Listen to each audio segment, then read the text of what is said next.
Everyone.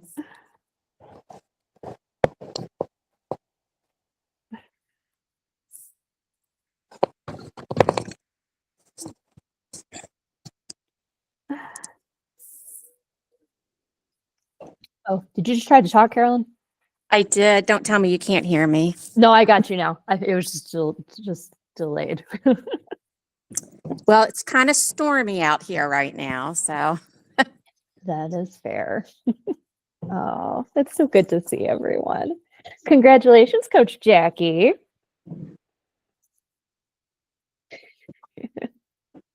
Thank you. Yeah, when is it boys, girl? Wait, do you coach the boys and the girls? Yeah, I coach both. So who made it to states? The boys did. I had two that ended up qualifying. I had a team that was really close to qualifying, but we just had two that made it. So we go to states this Saturday.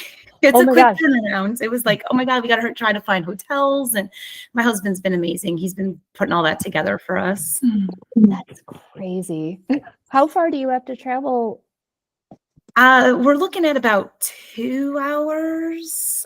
So, I mean, we could drive up the morning of, but I mean, we're in the car at like 5, 6 o'clock. And then everyone's tight. Well, I don't know. I don't remember how I don't think any of that happened when we were that age, but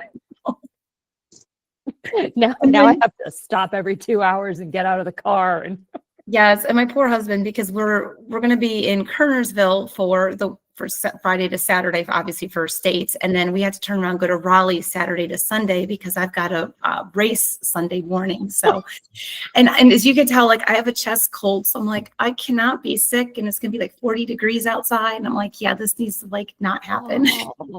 So, wow. What is is this the race that you had mentioned that you were potentially, like how far do you have to run on Sunday? So it was a full marathon, but I was looking at the training plan, and the training plan has us starting off at 16. So I was like, oh, gee, I'm not going to run the marathon. I'll just do the half marathon and add a couple extra miles onto it. So perfect. That sounds like a much better choice. Yes, it was a great excuse not to do it because it's a horrible marathon. It is like the most boring thing ever. So I was not at all disappointed. I am now remembering this conversation because why would anyone want to run a horrible marathon? I mean, there's people in the running group. They're like, my first marathon ever is going to be City of Oaks. And I was like, that's great. Thinking, why? No. Don't do that. Is this the one that you're running? Is it just that it's very like boring or? It is. I'm not a big down and back kind of person. And by mile 6, they split the marathoners from the half marathoners. So it gets very lonely very quickly. And you're running in a parkway that smells like sewage. And it's just not a good course. And it's super hilly and just there's a really selling like it. Mile 19.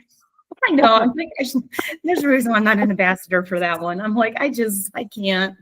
I mean, out of curiosity, who does run this? Or like, why does anyone run this race? It's a super popular one, and I'm part of this bib pass plan. So I pay like $16 a month, and I get all these races that I get to run. So it's technically a free race for me. So like that's why I'm running it. But some people love it, and I'm just like, it's just not for me. I'm not a down and back kind of person.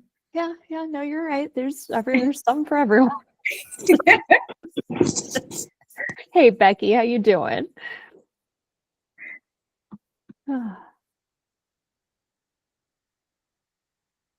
Oh, never mind. You're muted. Okay. It's like, I'm starting to worry that it's me, but. Yeah, I'm good. Sorry, I didn't even see that it automatically did it. I might have it set that way, but I don't know. I'm not sure. Okay, I'm just kind of, there we go. And Becky, I'm trying to think. I don't see, okay, yeah, I don't see Caleb yet. I will, if this works for you, I will introduce like you and Caleb, and then have the ambassadors introduce themselves, and then have Caleb go first. Is that okay? Yeah, that's good. Perfect. Okay. Awesome. Excellent. Very cool. Well, good luck this weekend, Jackie. That's a lot, but it sounds fun. First time going to states, so I'm excited. Thank you. Yeah. Oh my gosh, you're gonna be on such a high going into your long run race thing. Oh my gosh, that's so exciting. Oh, hey Caleb. All right. Cool. Let's see. All right, so everyone, I'm gonna drop real quick a couple of links into the in-call messages for you.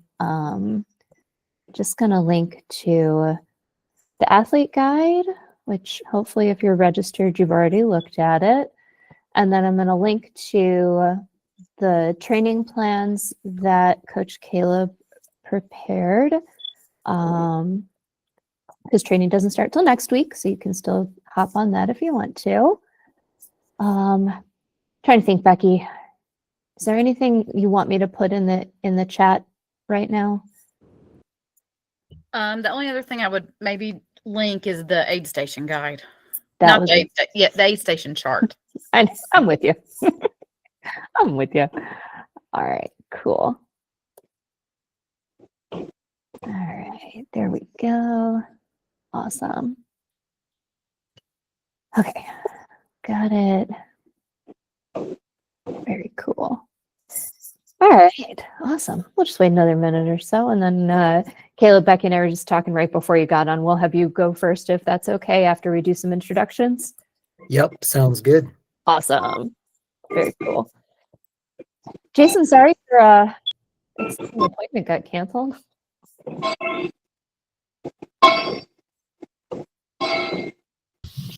Oh, it's okay. It's not a big deal. So had a nice day off.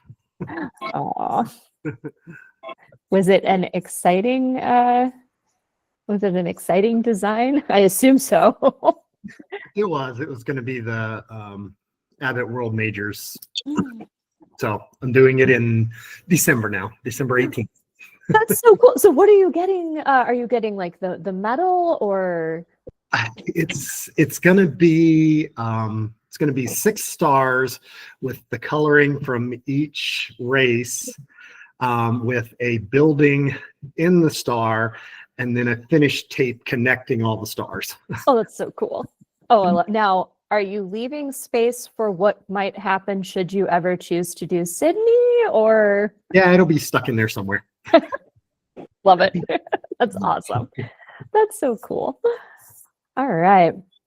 Well, I am a get started on time kind of gal, so I'm gonna let us kind of get going here. Everyone, I'm Megan. I'm the marketing director with Trivium. We got Becky. I'm pointing at her corner as if she's in the same one for all of you. Becky's our race director on the call for the evening, and she's gonna go through some important information and answer your questions in the second half. And then we got Coach Caleb on with Team Wicked Bonkproof. He's going to go through training in the first half, but we also have a lot of our ambassadors on. So I wanted to introduce, or I'm going to let them introduce themselves. They are lovely humans who many of them have done the race before. Some of them are new. So if you see them in the Facebook group or on social media, they are awesome resources, helping us make everyone feel welcome. So if y'all could introduce yourselves, that would be great. Hi, everyone. I'm Jackie Demchak. I am also known as the Salty Ginger, and this is going to be my first time running this race. So I'm doing the 100 miles. Awesome. So I'm Captain Gammy Glowfingers. That's why that. So no misunderstandings there. I'm your crew chief, and this will be my 3rd time crewing Blackbeard's Revenge. And I'm going to interrupt real quick. This is the first time we've had a crew chief as part of our ambassador team, and I'm really excited to have her and then also one of our aid station captains on board, because they are going to be phenomenal resources for your crew and also for our volunteers. Sorry for interrupting. Keep going.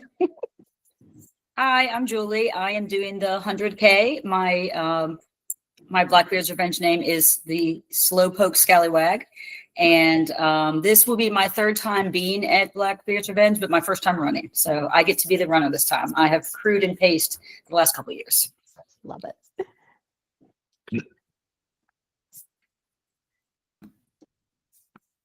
All right. And then up after Julie, Leanne. But if Leanne's not here, we can go to Luke, who I don't actually see right now. So John, you're up. Hey guys, my name's John. I'm Captain Weirdbeard, and this is going to be my third time doing Blackbeard's 100. Great to see everybody. Love it. John is the one you see in some of the photos on the website with the long white beard.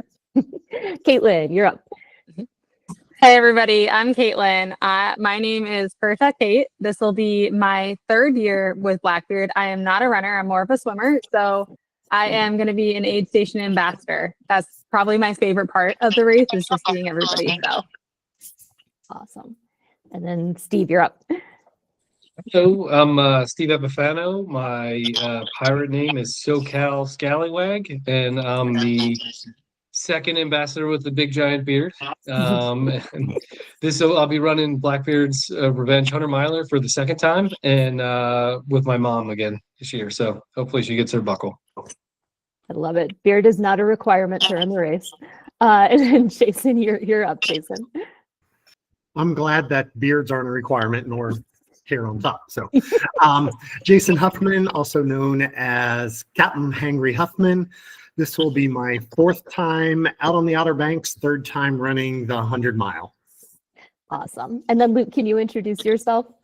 Yes, I'm here. I'm sorry that I missed the beginning. My name is Luke, also known as Lionheart. I'm gonna be running the 100 miler for the fourth time, for whatever reason, and yeah, I'm definitely looking forward to see everybody at the starting line. Awesome. Thanks, Luke. All right, so we're gonna turn it over to Coach Caleb. Everyone, if you could mute your mics, and then we've got some important links in the in-call messages. But Coach Caleb, gonna hand it over to you. Awesome. Thanks. Hey, everybody. So while I share my presentation here, I'll just introduce myself briefly. My name's Caleb Masland. I've been doing training plans for Trivium races for 4 or 5 years now. I think this is the 4th year that we've done Blackbeard's Revenge. This one is always a really exciting race to have people prepare for and run. So I have lots of years of running and crewing and pacing and most importantly coaching ultra marathons under my belt. I'm going to go through a little bit about the training plans. Some of you have already got one, and some people on this call may be thinking about using a training plan. They are 20 weeks in length and they start next Monday. So if you were thinking about a plan, you still have time to get one. And I'll talk a little bit about the process in just a little bit. But before I get into that, just a little bit about TWB Running or Team Wicked Bonkproof, if you want to use the full name. So in addition to myself, I also have 5 other people who work with me coaching athletes of all sorts all over the world. We do everything from a first-time 5K to multi-day stage races. And so we can basically work with anybody at any stage of their running journey. If you have any questions about training throughout this process, whether or not you have purchased a training plan, feel free to drop us a line at contact@wickedbonkproof.com. Happy to answer any questions you may have about your training or obviously about a training plan if you're using one of ours. A little bit about the plans themselves. This is just a little quick screenshot. You can full screen it if you want, but I just wanted to give people a little bit of an idea of how things work with our training plans. So we deliver everything through Training Peaks. And that way we can have integration with major GPS devices like a Garmin or a Coros. So all of the runs that we set up for our training plans can sync to your watch's training calendar. And then everything that happens throughout the training plan is just really easy. You can pull it up on the day in question and execute the workout. And that way you can not have to worry about managing any of the like pieces of faster running or whatever it may be that we have planned for you. We do a combination of time-based and distance-based training. The reason that we do that is because one of the major focus areas we have in these training plans is making sure that they're applicable to people across, a variety of experience levels, although we do have them broken out into beginner and advanced plans for both the 100-mile and the 100K. There are also 12-week relay training plans. So if you're on a relay team and you're not really sure about how much you should be running, you can do one of our 12-week plans, and those will start in a couple of months. There's also some core and strength training included. That's basic stuff that you can do on your own at home or at a gym. And everything is leveled based on the race and then obviously the different training levels. So the beginner plans tend to have 4 or 5 running days per week, and the advanced plans have 5, 6, or optionally 7 running days per week. If you're just totally unsure about how much you ought to be running, what you should be building up to, this is your first time training for a race of this distance, feel free to grab a training plan. It should help you get to where you want to go. Before I talk a little bit about specific questions that people send in before, I'm going to talk a little bit about training for an ultramarathon in general. This may be the first time you've trained for something longer than a half marathon or a marathon. And so you might not really know what you've gotten yourself into and what you should be focused on. And then I'm going to talk a little bit on the next page about some things specific to training for Blackbeard's Revenge. So ultramarathon training in general, I would, if you're using a training plan of mine or not, focus on 4 key things. First and foremost, training for an ultra, you want to be training your gut. So I think that people who are getting ready to run an ultramarathon should get in the habit of eating before all of their long runs. So if you're not a usual pre-run eater, get in that habit, find things that work well for you and sit well on your stomach. But also while you're doing your long runs in particular, you need to be working on training your gut to accept a variety of different calories. We always get the question of what fuel sources should I be using while I'm running a 100-miler or a 100K? And the answer is, it doesn't necessarily matter. It just needs to be something that works well for you and that you have experience with. So the next 20 weeks of training is when you want to work on figuring out what things work well for you. It could be a combination of some gels, some chews, some drinks, but also play around with stopping and eating some solid foods, because over the course of 60 or 100 miles, you're going to want to stop at the aid stations, and you're going to want to put some solid food in your body so that you don't just feel like you're totally burned out on quick carbs from a pouch. So try a whole bunch of different things and make sure that you're getting at least 200 calories per hour during your long runs. But if you're the type of person who can get more and feel good, then train yourself to have a little bit more, and you're going to feel all the better during your race. So train your gut, do a whole bunch of different sources of calories, figure out what works well for you, and then just work it into your process throughout all of your long runs so that you're rock solid on what you want to use on race day.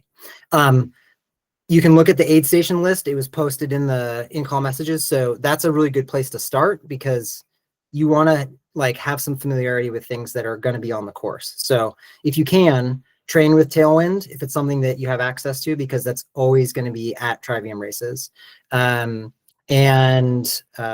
Just, see what else is on that list and try to work some of those things into your training, so you know what is good for your stomach and what maybe isn't something that works well for you.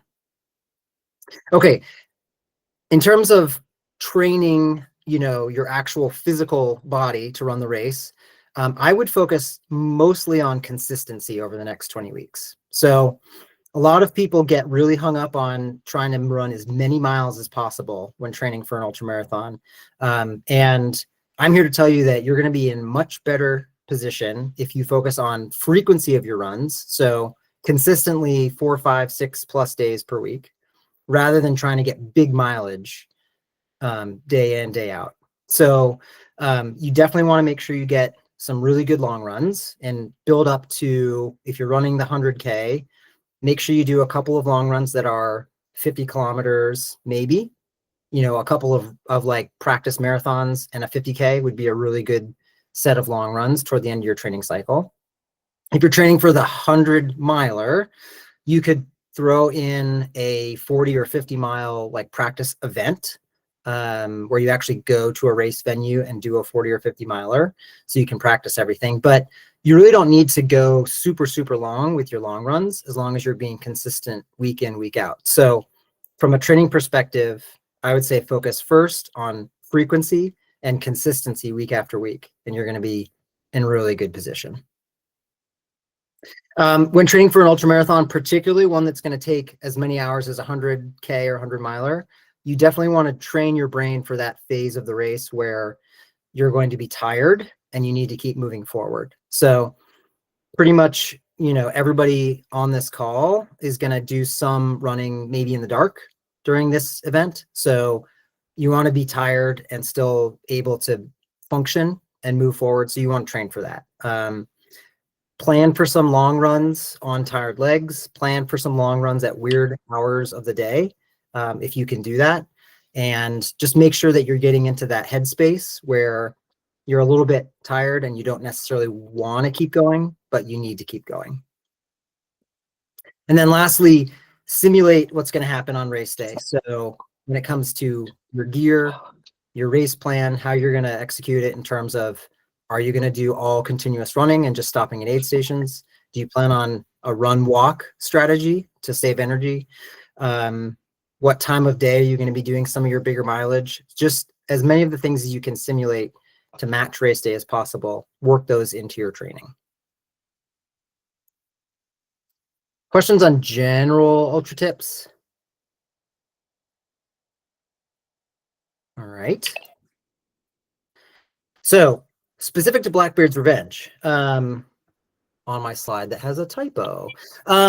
This course is flat. So training for a flat race, just like training for a hilly race, it's really good to make sure that you're specifically prepared for that. There's a ton of pavement on the Blackbeard. That's not working. And so you're going to want to make sure you have strong legs. When you're working on strength training, make sure that you are doing leg strength, not skipping leg day. If you can do some like skips, bounds, other like basic plyometrics as part of your normal routine week in and week out, that's going to help you out a whole lot with managing the like repetitive impact of this sort of a course. Like I said on the previous page, make sure that some of your long runs are planned to be done on tired legs. You can do that with like 2 longer runs back to back on a Saturday or Sunday. You can do that just by having a really big week of mileage and doing a steady long run at the end of it. But no matter what, you want to do some tired legs running to prepare for a course like this that's going to be the same thing over and over and over again. If you can, practice some flat running, and definitely for some of your long runs. So if you want to just do some long runs on a shorter loop, if you live in a hillier area and you can find like a 2, 3, 4, 5 mile loop that's relatively flat and do some long runs on that, that's a really good thing to do. In the middle of the winter, if you want to do some long runs or just some of your general running on a treadmill or on a track to practice that flat running, it's really going to be helpful. If you do all of your training on undulating soft surface, you're probably going to have really, really sore legs, quads, feet, all that stuff halfway through your race, and you're going to be regretting not doing some long runs on flat terrain. And then put yourself, like I said on that previous page, into the mindset where you're going to be having to manage a little bit of running while bored. So in addition to being relatively flat, this course is also kind of a long point to point, and there are some stretches where you're just going to be running in a straight line for quite a while. And it could be easy to sort of get into that hypnotic zone of like, where am I? Am I still running on a road? Am I running on a treadmill? What's happening right now? So maybe practice a little bit of that, like running while bored as part of your training, and then you're ready for it. on race day. So again, this is all just about simulating sort of things you're going to have on race day in this event. All right, I'm gonna hit a couple of questions that came in on the in-call messages before I start going through some of the other ones that came from the registration for the call. So question, where am I located? It's not close by to the Outer Banks. I live in Boone, North Carolina, up in the Blue Ridge Mountains. So about a 5-hour drive or so. I've actually never been to this event, but I would love to do that at some point. But if you're ever in Boone or anywhere near Appalachian State University or anything like that, feel free to give me a shout and we could get together for a run or something. Manny, what about liquid carbs and protein shakes to substitute solids? Absolutely. So I would recommend, if you're running 100K or 100 miles, you don't want to just be having only carbohydrates throughout your entire race. Your gut's going to feel better if you're putting a variety of different sources in there, and you're actually going to absorb more if you take in multiple different caloric sources. So again, this is all back to the same concept of just figure out what works for you. So carbs in all forms are good and useful.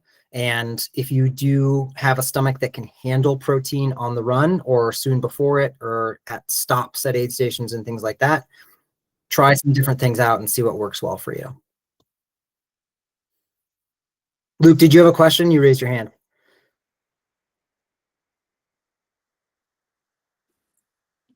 Okay. I'm going to go to the other questions that came through. I'm going to hit these kind of quick. If this was your question and you want some follow-up, please let me know. I'd be happy to dig into more details, but I don't want to go past 7:30 by too much. So going solo without any crew, is this possible? Yes, absolutely. What I would recommend if you're going to race this, either the 100K or the 100 mile without a crew, you're going to have to do a little bit of extra planning just to make sure that you are going to have access to the things you need at various stages of the race. But take advantage of, as much as you can, the stuff that's offered at aid stations. So I would really extra focus on training with the calorie sources that are going to be at the aid stations, and make yourself a plan ahead of time of what you're going to want to take at each one, and give yourself a few different options. Look at the athlete guide and figure out where drop bags are going to be available on the course, and make a plan for what you're going to put in each drop bag so that you have access to various, items you might need. You won't have, obviously, the last minute, I need XYZ, but you will have access to all the people at the aid stations and all of the stuff that's on course, as well as the drop bags. So with a little bit of pre-planning, it's absolutely possible. And this, like every other Trivium race, is managed really well from an aid station perspective. So there's always going to be people out there supporting you. It's just not going to be your own personal crew. Any recommendations on when to include walking in a 100-miler? So this is definitely something that's going to be different from person to person. What I would recommend is, if you're the kind of person who runs most of your training in a continuous basis, I would think that you're going to probably do most of your 100-miler or 100K running with walk breaks later on in the race as you feel you need them. If a walk break interval works really well for you to manage training in general or long runs, I would just find any sort of a ratio that works well for you and then just practice it. So it doesn't have to be, 10 minutes on, 1 minute off. It could be run for 5 miles and walk for 5 minutes. Whatever works well for you, just practice that during some of your long runs. You're going to find, if this is your first time running 100K or 100 miles, that fatigue, and particularly just general muscular fatigue, is going to be a big part of what you're going to be managing later on in the race. And at that point, everybody in general will shift into sort of a natural run-walk approach, running when they feel like they can and walking in between, and then spending some time at aid stations as needed. So when you're working out your sort of run walk approach, just make sure that you kind of understand it's very normal for everybody in ultras to have a slower second half than they do a first half, unless you're having a really, really amazing day. Okay, question, how does train for strong winds? Fucking hear anything. Hey, Luke, you're not on mute. How to train for strong winds. So one thing you can do is come on up to Boone and do a training camp, because we have winds from about October to April. But absent of that, I'm going to be honest, there's no like specific way to simulate winds in training. What I would do is just, again, make sure that you're having some variation in your terrain so that you get a little bit of like uphill and downhill running that could simulate kind of like the feeling of having some resistance in your face or pushing behind you.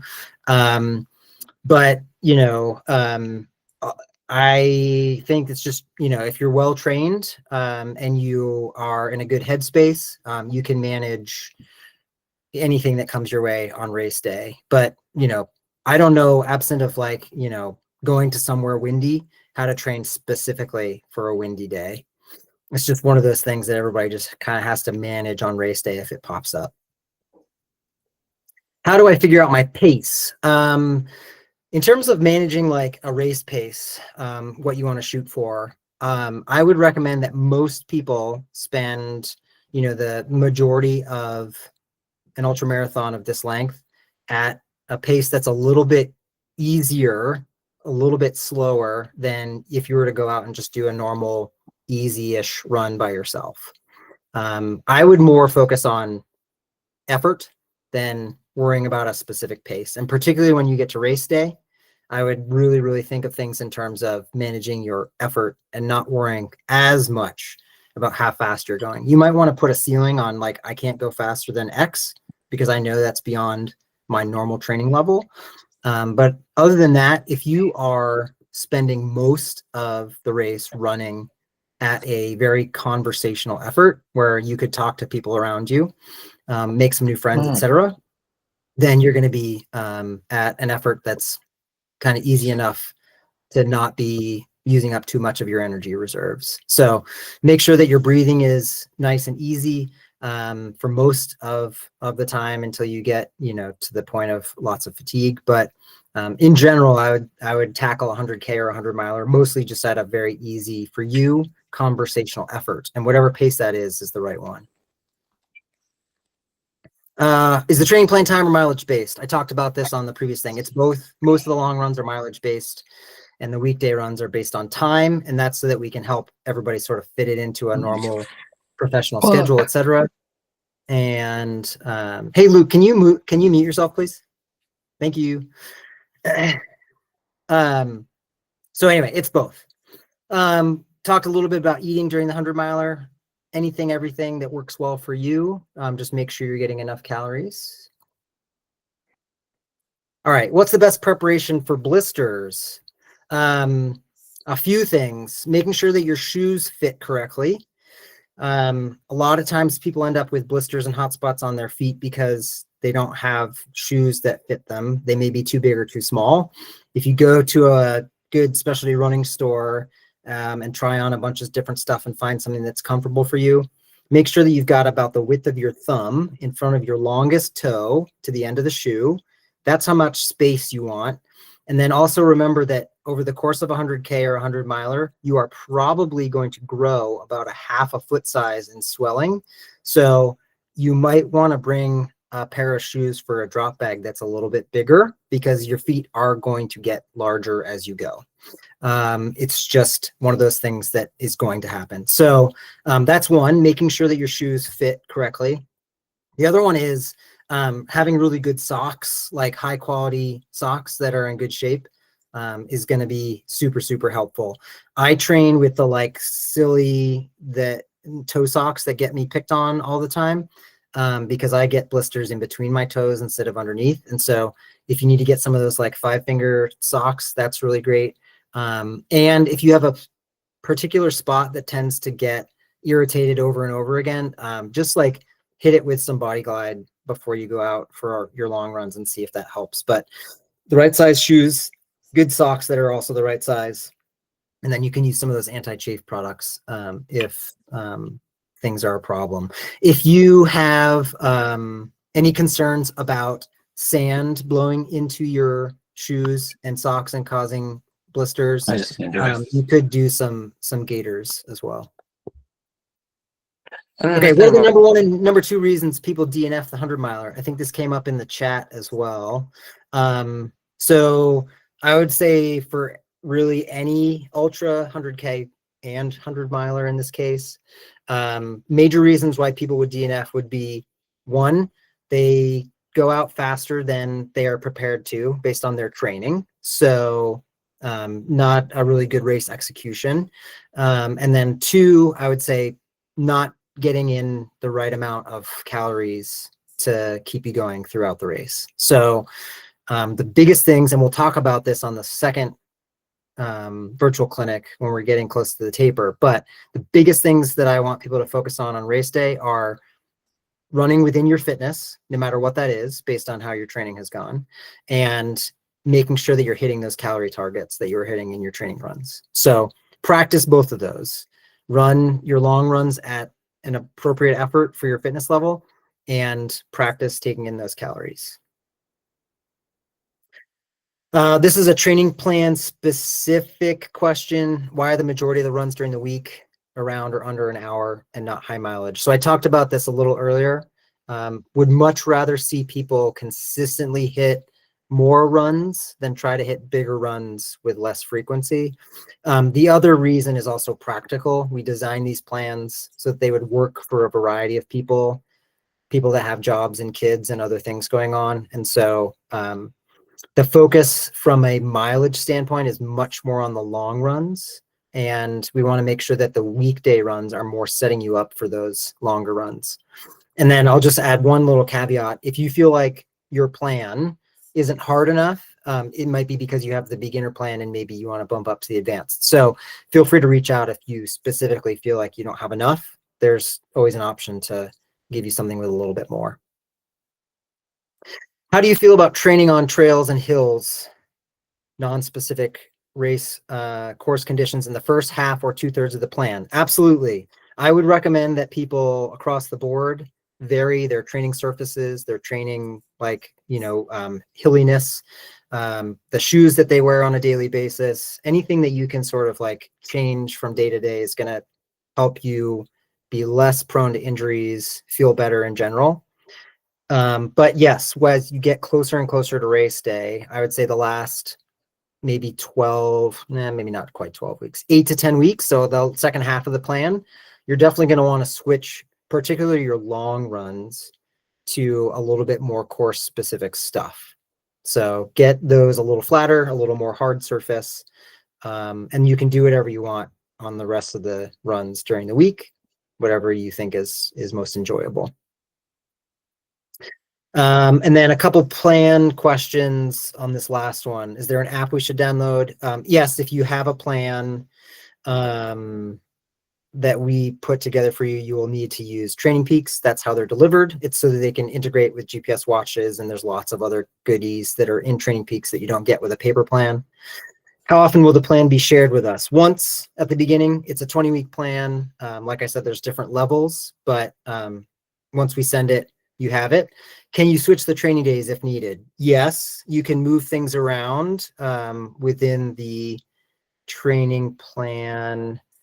Hey, Luke, you just started sharing.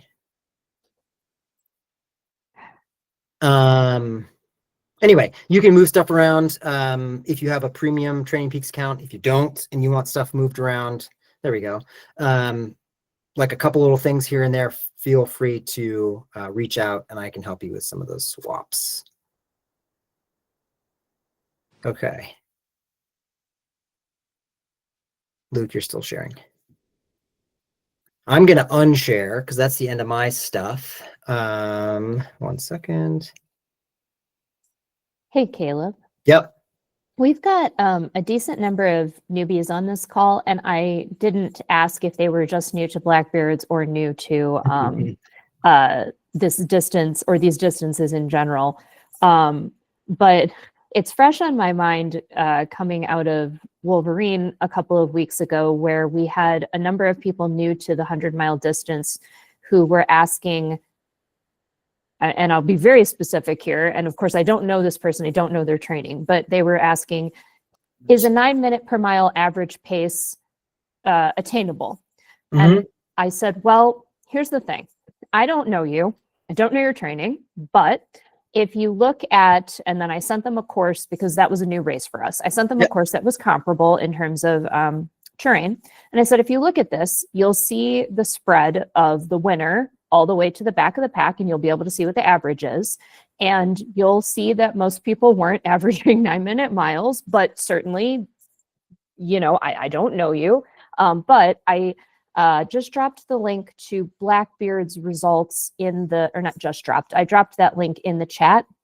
It's on the website, but if you're new to this race or to longer distances in general, do you have like an approach that you normally suggest in terms of going back and like doing recon on what people have done in the past, just to kind of inform?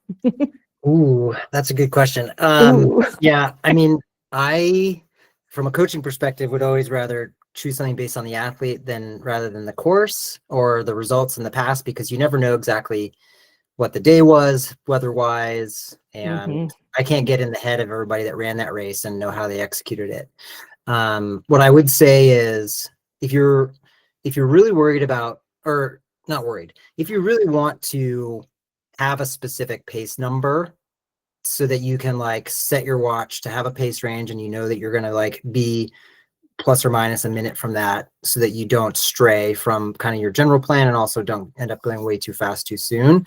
What I would pick as the number would be sort of like your average like pace for most of your long runs, plus maybe like 30 seconds or so that you're giving yourself a little bit of wiggle room to start slow and pick it up as you go. I will also say I'm really like happy to, if anybody wants to shoot me an email that says, okay, I've done 16 weeks of training and you know there's 4 weeks left until race day, and all my long runs have been, I'm going to pick a number, 8:30 pace, and here's the terrain. What do you think I should run for the, you know, what's a good range for me to run for the 100-miler? I can probably tell you, you know, you should be in this range to have a good race and give yourself the opportunity to, you know, make some moves later on if you're feeling good. So that's kind of how I would approach it. It's really, really individualistic, but there's also some really good tools out there. I don't know how many of them are free anymore, but there's Macmillan Pace Calculator, which a lot of people get a lot of good use out of. They may make you put your email in, and they might start sending you marketing these days. You can look at like the VDOT Jack Daniels stuff. That doesn't apply super well once you get beyond the marathon, but it does give you a sense of like, if you just recently ran a 10K, what to kind of expect for other races of various distances. But again, if you have a question about your own specific pacing and you want a coach to have a quick look at it, feel free to send me an email. If you're a Blackbeard's registrant, I would be happy to give you some feedback on that. That is very generous of you. Thank you. You bet. Yeah, and Ultra Pacer is also really good. Thank you, Stephen. That one is really helpful. And yeah, I think Ultra Pacer, don't they also have a tool where you can kind of put in like, I want to run this race in this amount of time, and it'll give you sort of like a breakdown of what to expect over the various like phases of the race. Yeah, and it varies based on terrain, so you can put in some information in there. That one is really useful. I've used that with some of my clients in the past for a race that like neither of us had any experience with racing before, and it's been pretty solid.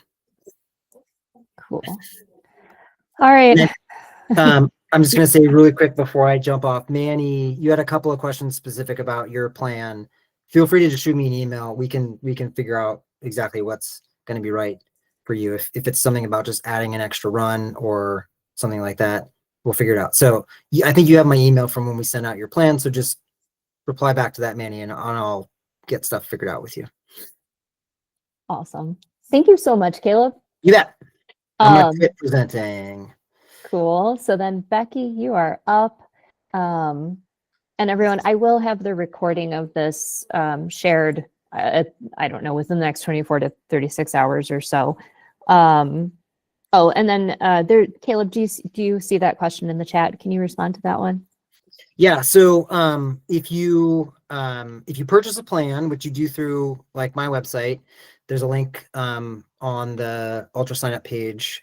I will get a notification and I will, as soon as possible, send you an instruction to just get linked to my Training Peaks account. As soon as you are linked to my coaching account on Training Peaks, I will apply the plan to your calendar.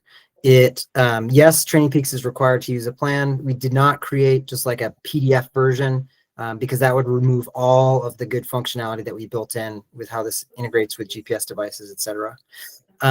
And so, yeah, so it's a quick process. Anybody who has a plan on here hopefully felt like it didn't take very long, but there is a couple of steps once you buy the plan, but I will reach out to you as soon as the order comes through and get it delivered to you within a couple of hours, usually at most.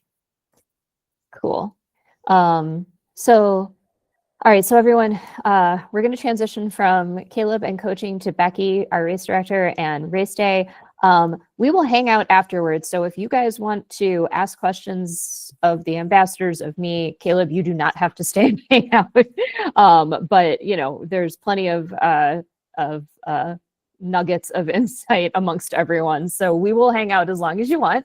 But for now, Becky, you are up. Hey everyone. So I'm going to start sharing my screen and just go over just make sure that you are aware of where to find certain information that you're going to be looking for.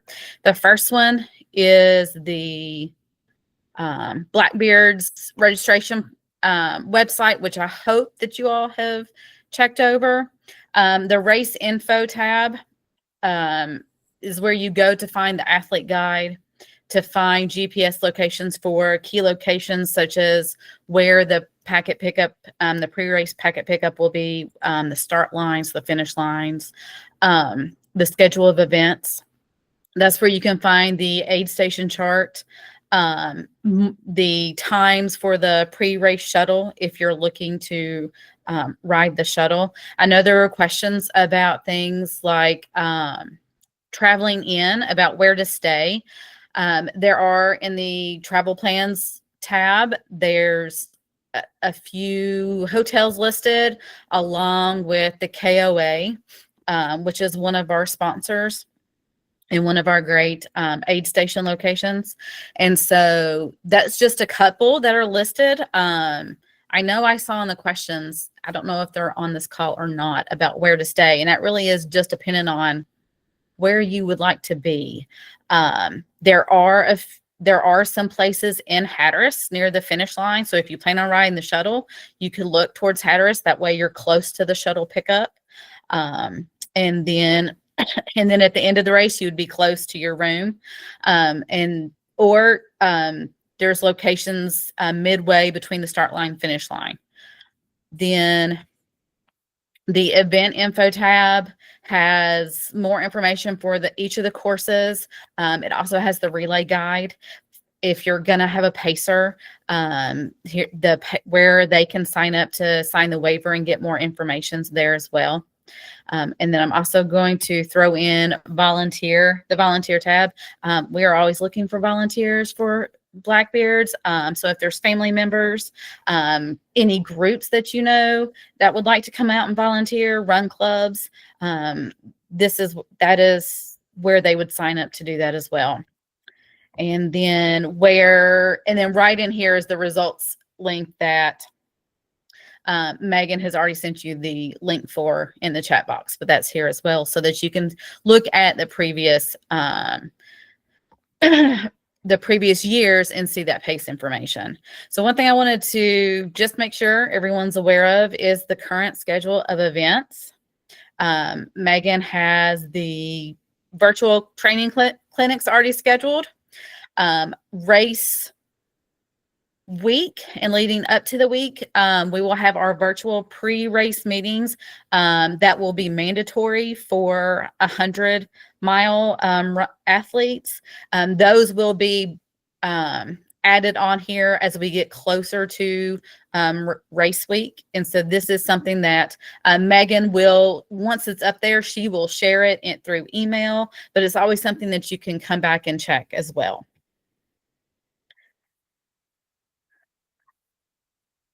Then the athlete guide tab, I'm going to just jump over here to it. I already have it pulled up, and I went ahead and pulled it up to the drop bag information because this is part definitely for those that are looking to do this without crew. We, for 100 milers, you have a total of 5 drop bags. We have, Wait, Becky, I'm still seeing the schedule of events. sorry.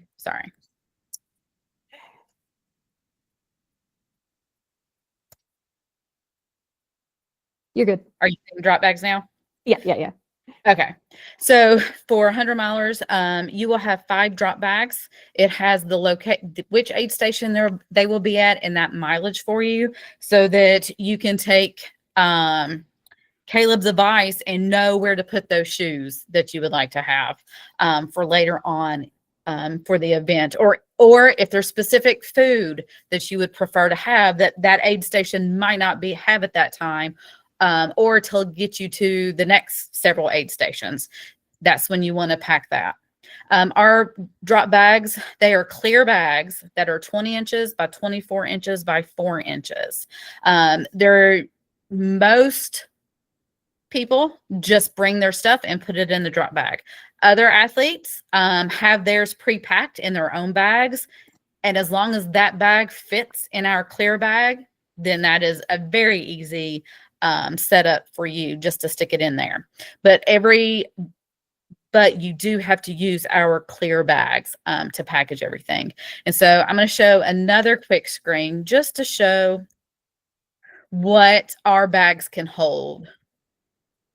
And as you can see, this shows shoes, it shows extra jackets, a foam roller, snacks, soda, and I think there's a light vest in this one. And that was all able to be packed in our drop bags. So it will hold enough for you for whatever you would like.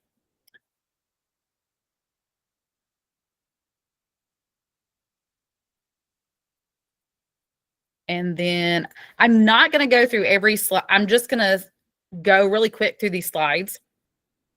And so it talks about the weather. And yes, with the wind, being prepared for that. So I don't know of any event we've had that has not been windy. So just fair warning, there is going to be a lot of wind.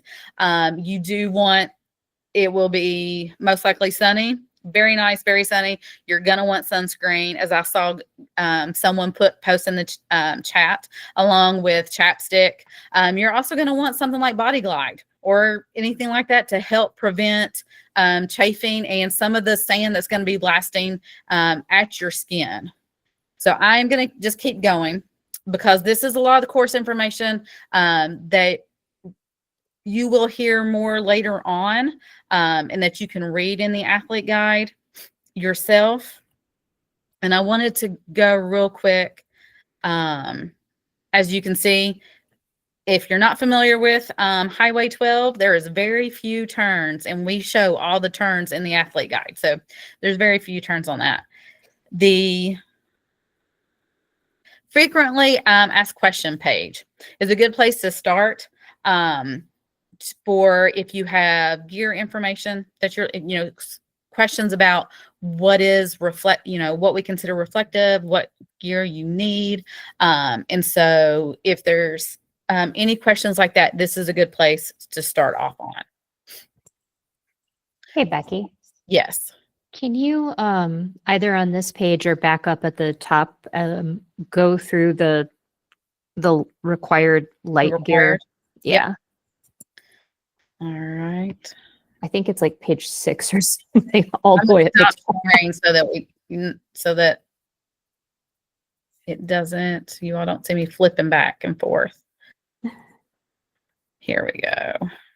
And you guys, what Becky was just showing you is just the athlete guide that's on the website. So, the link is in the in-call messages, and if it updates, it won't be big updates, right, Becky?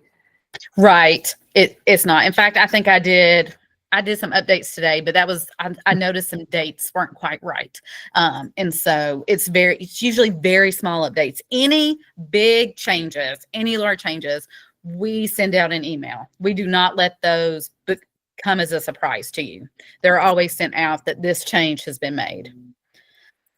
So the athlete rules, I mentioned that you do have to attend a pre-race meeting. And again, those dates and times will be posted as soon as those are scheduled, but they will not be scheduled until 2026.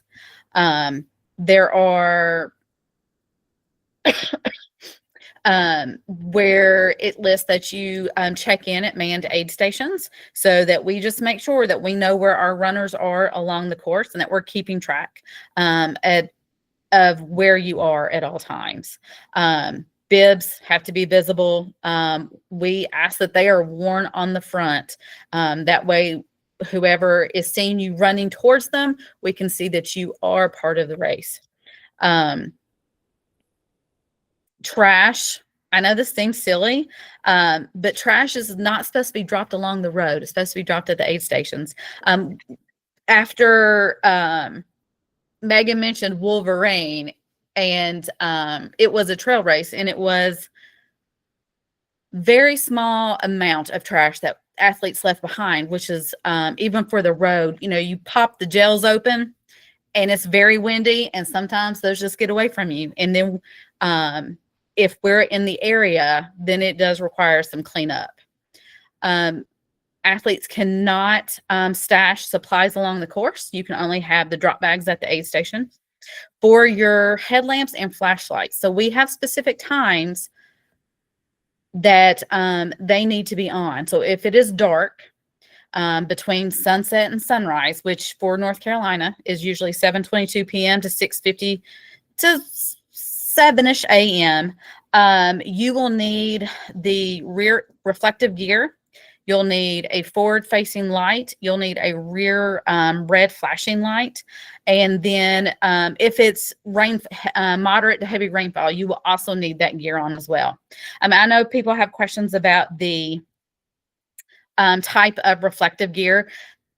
I can never remember the brand of the light vest. Is it Knox gear? Yeah. That Knox gear. Those are perfectly fine. They're bright enough all over that if you don't have the red flashing rear light, that's okay, because that covers front and back. It's just that athletes, you have to remember that you have to bring up battery packs, extra battery packs for them. And so it is required. If we come up on athletes in the dark and lights are not on, we will stop and make you turn lights on. And so that is something that we do check, because we want everyone safe on the roads. These are things that you will have to show at gear check. You'll have to show that you have your headlamps, your flashlights, extra batteries, your reflective gear, and the rear light as well.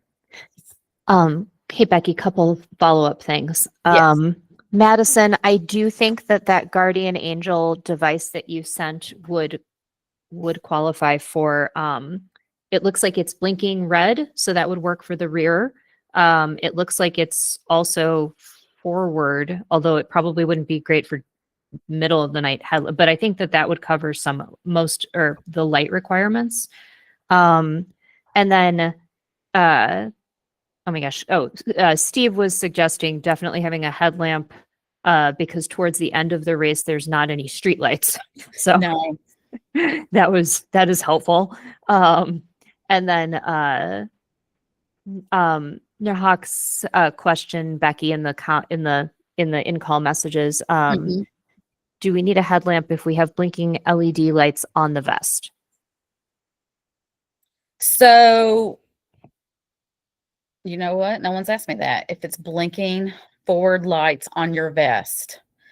I'm I'm going to,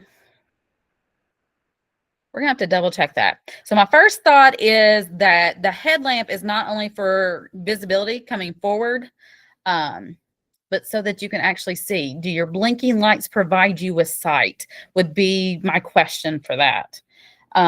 If they're not providing you a range of sight along the course as you're going in the dark, then those would not work. Those would not work well. Does that answer your Does question? that help at all? You can go off mute, by the way. Because I think what I'm picturing in my head is that it would light like a glow around your feet, essentially, like maybe max 4 feet, but it wouldn't actually shoot forward and catch potholes and stuff like that. Not that there's like giant potholes, but okay. But I mean, I will say this, depending on where you are on the course at night, depending on the strength of the wind during the day and at night, there are sections of the road that get covered by sand. And so if your light does not give off enough line of vision for you, then that might be disruptive for you. And then, so I'm trying to think of the other spots. And along any bridges, because the bridges have, unfortunately, the bridges are places where the birds congregate and they get hit by cars. And so sometimes there are dead birds on the side. And so that would be my concern with something that is not giving you a clear line of sight. Yeah. But also, just so everyone knows, we're sort of having two different conversations because I'm not Becky and I, but because Nurhak was asking about a blinking LED lights on the vest, which seems less bright, and Madison is asking about the guardian angel, which she uses. She's in law enforcement and uses it, and I imagine that is much brighter. So I guess. If you are not sure, I already had Madison give me her email, but if you're not sure, you can drop the product link in the in-call message right now, and we can take a look at it. And your email. Sorry, also your email. But Becky, I think we can keep going. Okay. Yeah. So I'm going to switch real quick to the aid station guide because I don't want to keep you all on much longer so that you all can ask any questions or if you need to move on with your evening. So we have 18 for the 100 milers. We have 18 aid stations. The aid stations, for the most part, most of them are manned aid stations. There are some that are not manned. What we considered manned is that there are volunteers at that aid station. There is, and there will be a selection of food for you. At the unmanned aid stations, it is a table with water and tailwind and humagels on the side of the road that athletes can stop at as they need, but there won't be volunteers at that, and there will not be a selection of food for you.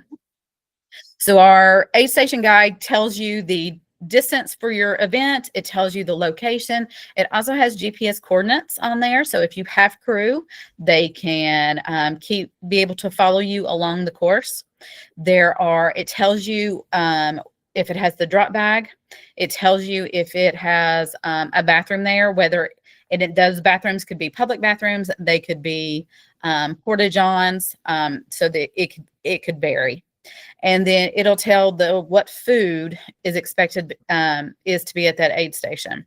Now I will say that we are still finalizing our aid station plan, so the food could switch up a little bit. And switch up might just be we move potato chips to a different tip between two aid stations. They might not stay the same. Our food selection is pretty much this. It's just that it could maybe switch aid stations. So our aid stations have a mixture of salty, of sweet, fruit, something a little bit heavier. And then for our later aid stations, meaning everything usually past mile 50, or mile 60, we start adding broth to the aid stations. We know that that's a little bit easier sometimes, and for the temperature as it's going down at night, because for the Outer Banks that we've seen the last few years, the temperature is usually around 48, 50 degrees at night. And so we provide warm broth for you to help with the temperature change as that happens. We do Humagels. So if you do not currently train with those, that would be something I would suggest you start training with, as they'll be at the aid stations. Easy to grab if you don't pack your own in your own quick gels or chews in your own drop bag. I'm not going to go aid station by aid station. And that is pretty much, unless you all have other questions, that's pretty much all that I was going to discuss tonight. I did see a question, and I didn't address this earlier, about the shuttle. If you're looking to ride the shuttle, that is something that you can add on to your registration through your run sign up registration. And so you would just go in and to manage your registration and find the and be able to add that on.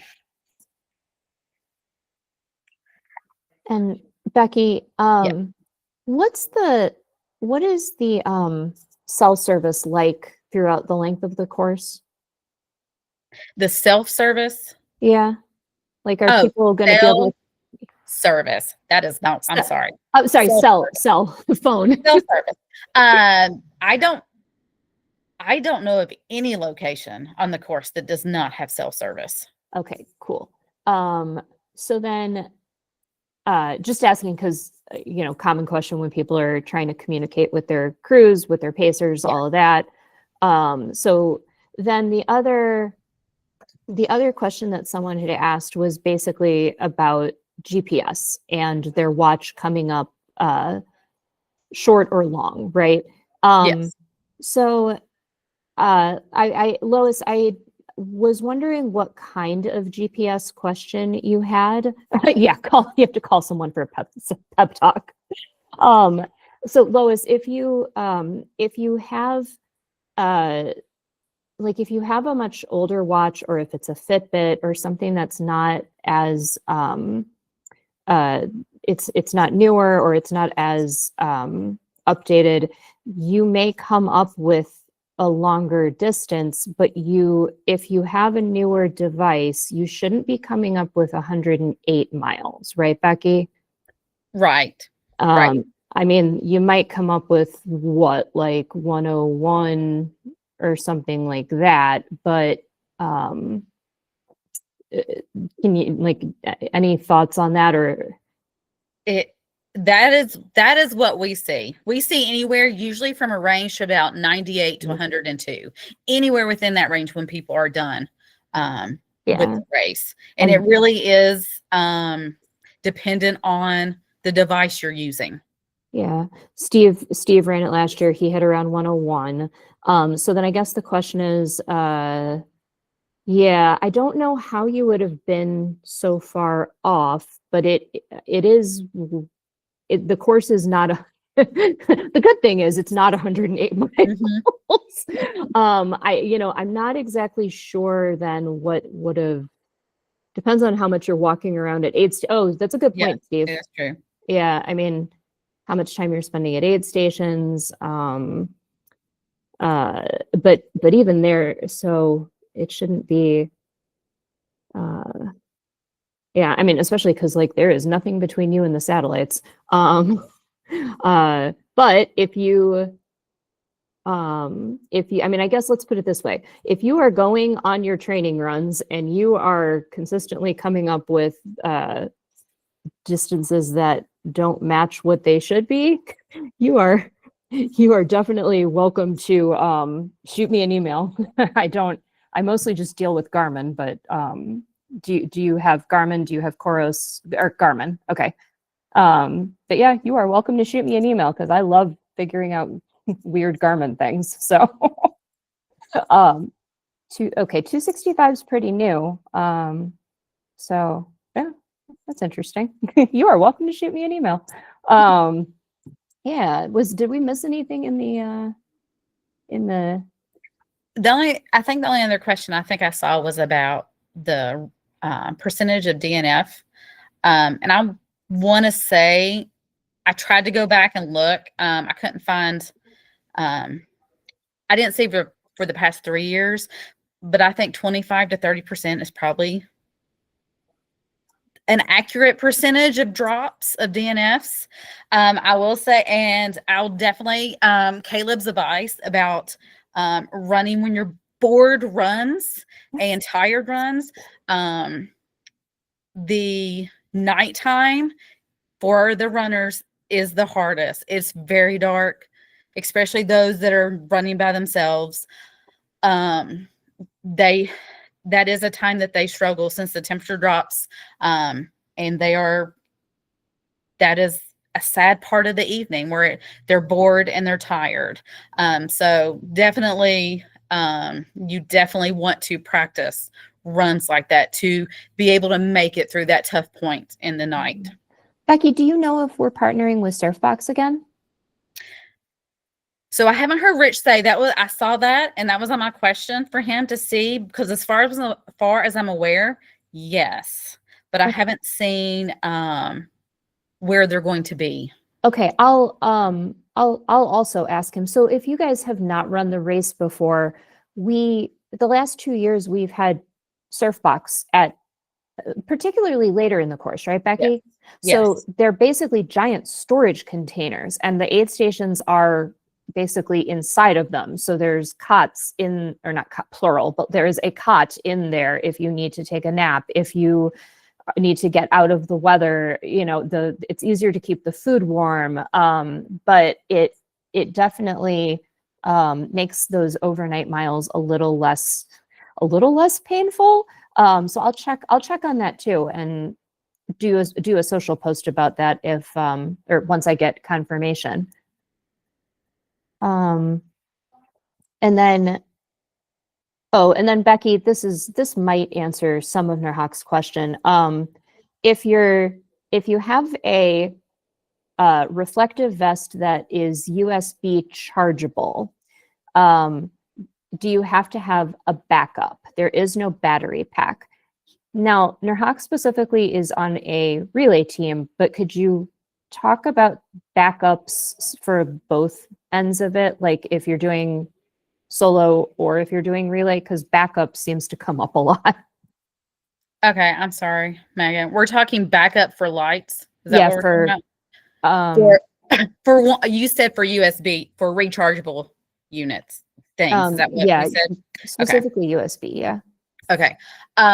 So during your practice runs, or just to have it on at your house, you do want to make sure that your vest will charge while being used with a USB battery pack. We have seen that some vests don't charge while being in use. So you do want to test your pack, whatever light vest you're wearing. You want to make sure that turn it on and leave it on, and then make sure that it will charge and run at the same time. If not, you're going to want to put a battery, you're going to want to have backups in a drop bag that uses batteries and have them packed at a later aid station. That's what we have been suggesting for people to do with these events, is first test your gear for any possible situation like that.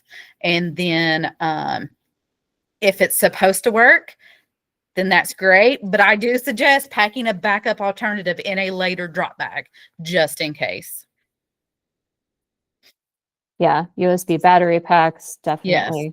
Yes. The other thing to point out is that we don't move your drop bags from drop bag location 1 to drop bag location 2. So if you drop your headlamp at the first drop bag, then you're planning on then running later, like you're gonna be running when it gets dark again, you then need another headlamp in that whatever drop bag that is, 3, 4, whatever it is. We don't move your headlamp from point A to point C. Did I say that correctly?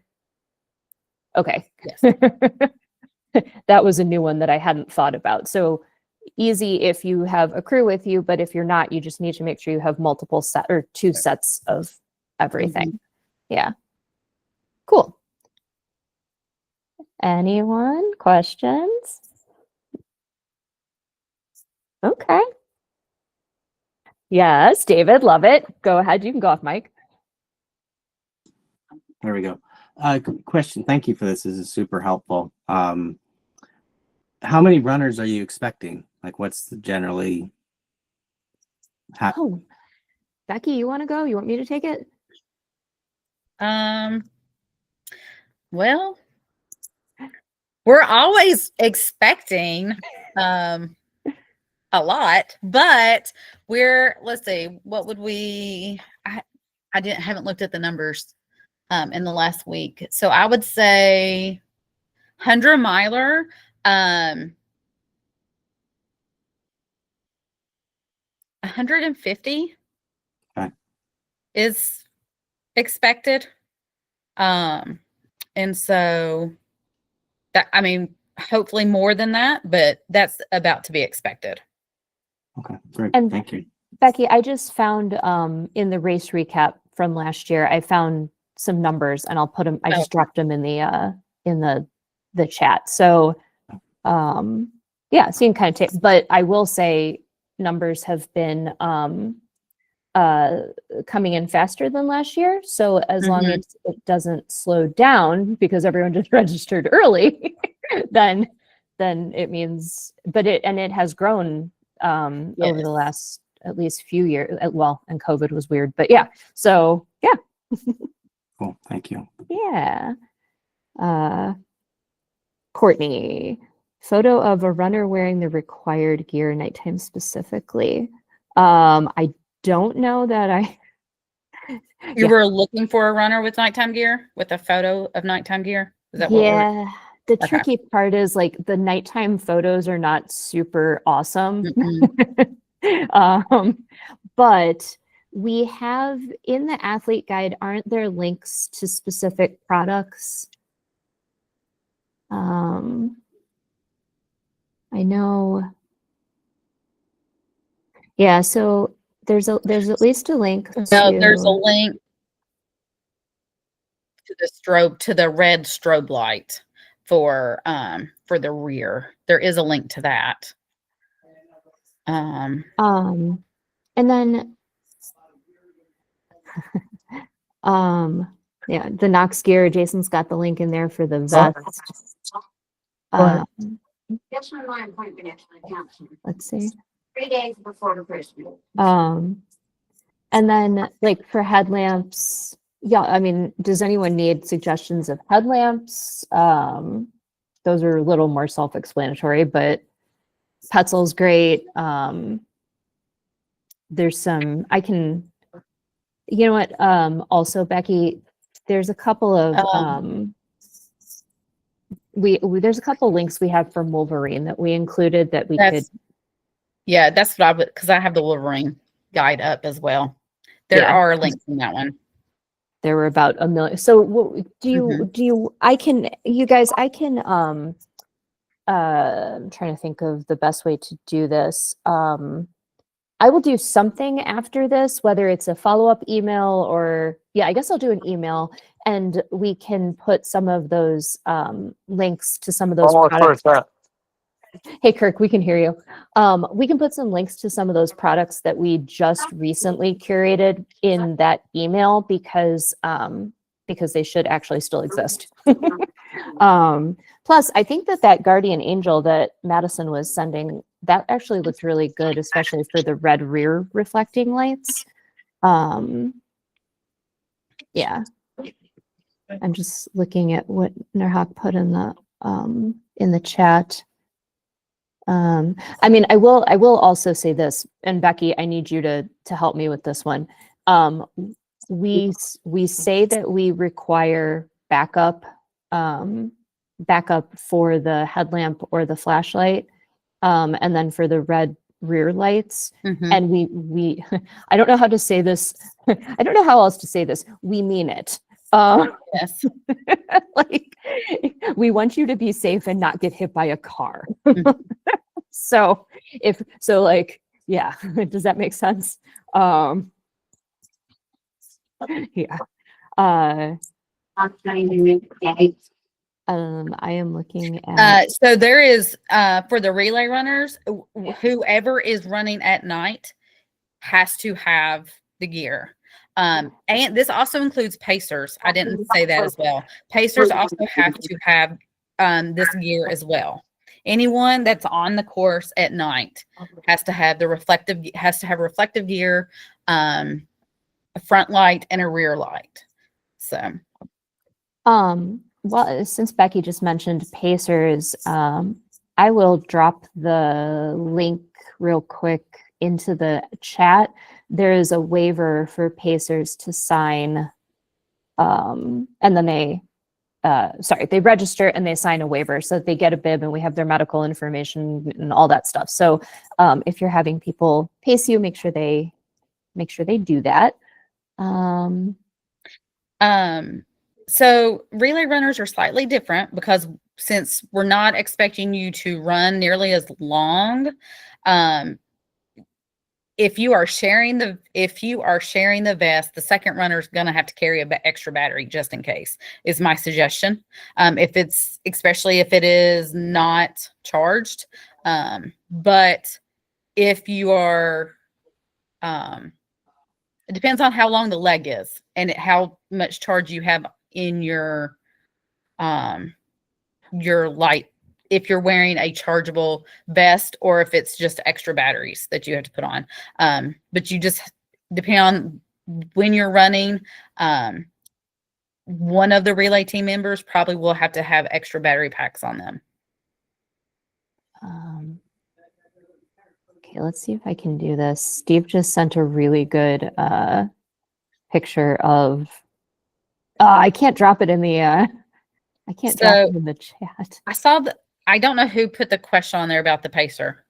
If you're going to have someone run with you on the course with you, they need to be registered as a pacer.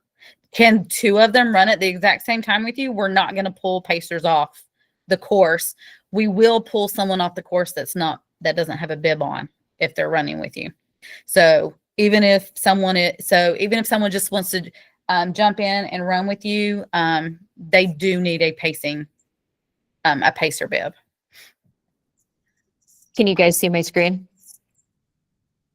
Headlamp, reflective gear. You can't see the lights on the back, but they would have the red blinking lights on the back.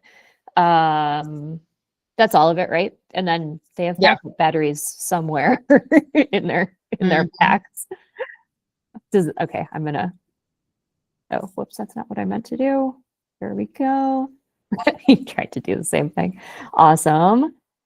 Oh, and by the way, everyone, we are well past 8 o'clock. So if you need to leave, you do not need to stay. I run with a pack so huge I carried the kitchen sink. Yes. Yeah. But also use the drop bags. We have giant drop bags for you that you should use. Yeah, but I think we're I think that's pretty much it. You guys, we have, the only other thing I just thought to mention, if you don't already know this, is that if you're on Facebook, we started a community, like a, what do you call it, a public community this year that is, there we go. It's going to start getting much more active now that training is starting and people start planning all of their stuff out. I just added the link. So if you're on Facebook and you'd like to join it, feel free. If you have crew or pacers who will be joining you, they are also more than welcome to join it because Carolyn and Caitlin and Joseph are in there and they will share all of their brilliance with you. But let's see. I think that is helpful. Am I forgetting anything, ambassadors, that comes to mind? Yes. Luke. Yes. Of course. I have to chime in. So I know Becca and Meg, great, great thing about the lights, but I just want to say that the more lights you have on, the better. And I'm not saying it just because it's safety and requirement and all that stuff. Yeah. You are outside at night on Saturday night. The big trucks do not care, and I've seen it firsthand for years. Make yourself seen any way you can. It's Yeah. very important. Yeah, and It's not just a requirement. And I'm not gonna say it's life or death, but it is like it's a big deal. Make yourself seen. That's all. Yeah, and we haven't had any issues, but we don't We want to didn't, have but any they're very issues. close. I seen it. So let's just let's get lights on. Let's get tutus with lights on and everything else. It's very important.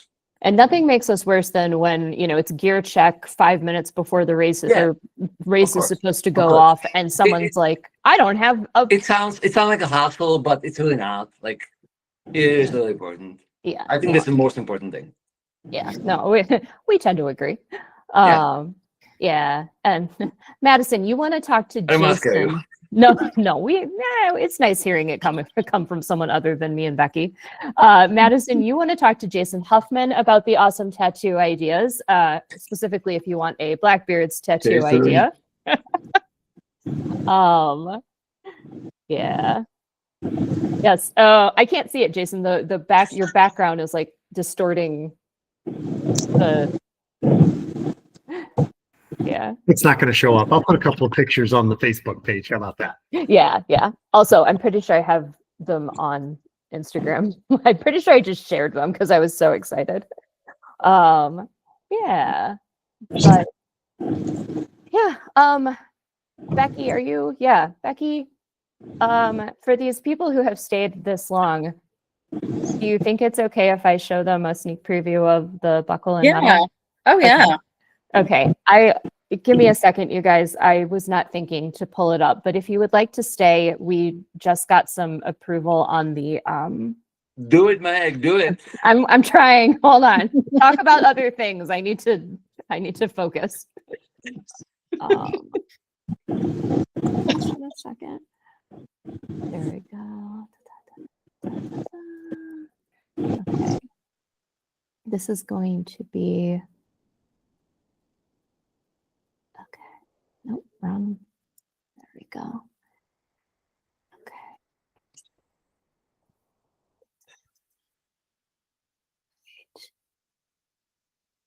This, just so you guys know, the message thread that I am pulling up right now is, and I seriously am not joking, it is 89 emails long. That is how much work went into this.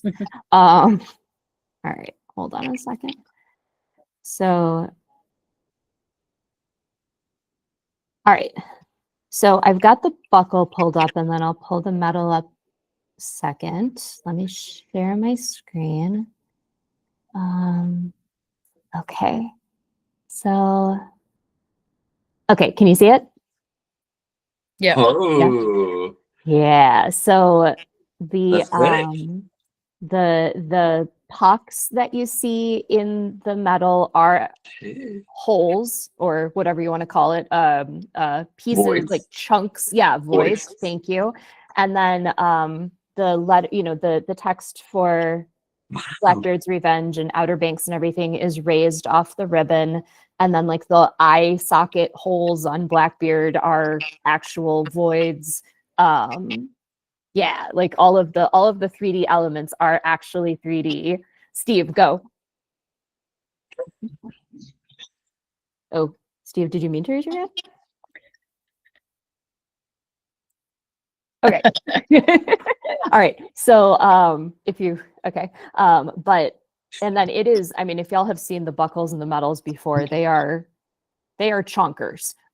So it's it's a good size. And then okay, give me a second to pull up the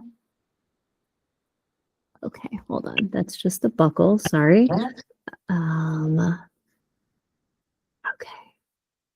There, oh yes, okay, here. So now oh man, I love where these landed. We started with something completely different. But okay, can you see the metal? Yeah. Yes, okay, cool. Wow. Sorry, I'm trying to zoom in and it okay. Oh, there we go. Okay, so sorry. Let's try this again. There we go. All right. So with the metal, it's meant to look like there we go. It's meant to be a doubloon, right? So the edges are not symmetrical. There's little like, not chunks taken out of it, but you know what I'm talking about. And then all of the elements again are 3D. The eyes, the sockets are actual sockets. And it is large. It is quite large. And so the metal, of course, is for the relay and the 100K, and then the buckle is for the 100 mile. But there you go. Jason, what do you think? I love that you're calling him out. I'm thinking I need to find another place for a tattoo. I think it's me and you. We're doing it. All right. Oh my gosh. Yeah, I'm so excited about these. It took so much work to get to this point, but they look so good. So as soon as I have they're going to send them to me so that I can see them in person. As soon as I have them, I will get pictures of the real thing. I've always loved the color in the previous buckles, and this one not having all that color in it makes it stand out that much more from the previous ones. Yeah, we originally went in a direction that had a lot of color, and then we ended up here, and that was sort of the idea, was a little bit more in the direction of a classic buckle and medal, but pirate, but make it pirate. Yeah, so I thank you, Jason.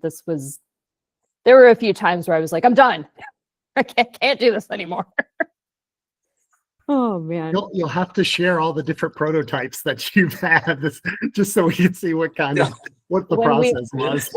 So last year we did a what did we call it? We did a like a post-race cocktail, like virtual cocktail hour, where everyone just brought their beverage of choice and we just regaled each other with stories, right? I think that's when I bring it up, when we're all done and we've all earned it, and then you can see it was a lot.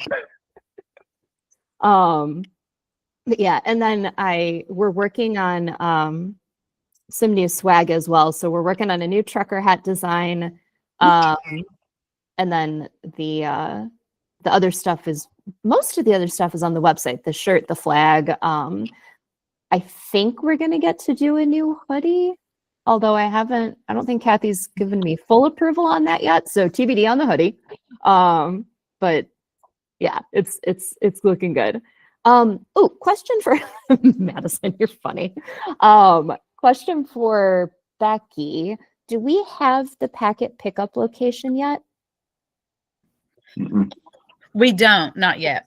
I'll put it on my list of questions. Cool. I don't think I have anything else for you. Do you all have any more questions? I do have a note, I guess. I missed the beginning because I couldn't get on. I just want to mention that for anybody that's still thinking about joining the training program from Coach Caleb, from my perspective, is it didn't help me to get my PR, but it helped me finishing and feeling great, if that helps.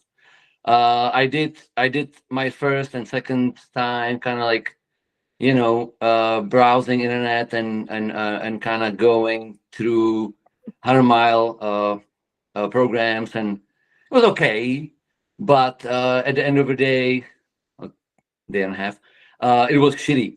After the program, which was hard, I'm not saying it's easy.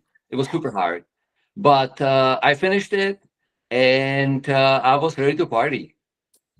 And that's me. Maybe you're trying to get certain time, whatever it is, but I think he did great job with making this program kind of specialized to what we're doing. It's kind of flattish, 100 miles race, and it works. It works. Yeah. That's all. And maybe No, it was sad, but after No, I time. think that is excellent insight because because Caleb has worked on this race for what, 4 or 5 years now, I think. I think this is year 4 Yeah. or 5. It works. It works. Yeah. And that just did make me think of something that's going to seem unrelated, but we are going to have a virtual that is not specifically training or race operations related. It'll be an ambassador-led virtual clinic where you can, where everyone can get on and just ask all of the random questions that you want to ask about where to stay, crewing, what kind of shoes to wear, just all the stuff that like Becky and Caleb don't need to be present for, although they are welcome to. But so and we'll try to schedule that in between this call and the next one that we have with Caleb, which will come basically when the taper starts. So it'll be, I want to say it's either 3 or 4 weeks prior to the race. And of course, by that point, you will have wanted to have made all of your reservations, and you should definitely know what fuel you are taking. So we'll try to schedule that a little bit more in the middle of everything. Okay. Hey, just shout out to Madison. Maddie, I got you. Don't worry. I love it. All right. You guys, I need dinner. Runners, you need to eat more. So yeah, I'm gonna go. Meg, You guys are awesome. Yeah. Mwah. I'll see you. So good to see everyone. This was great. Yeah. And y'all have my email, so if you need anything, reach out, go to that Facebook group. We keep a good eye on that as well. So yeah. Awesome. Thanks everyone. Bye. Oh man. All right. Night everyone.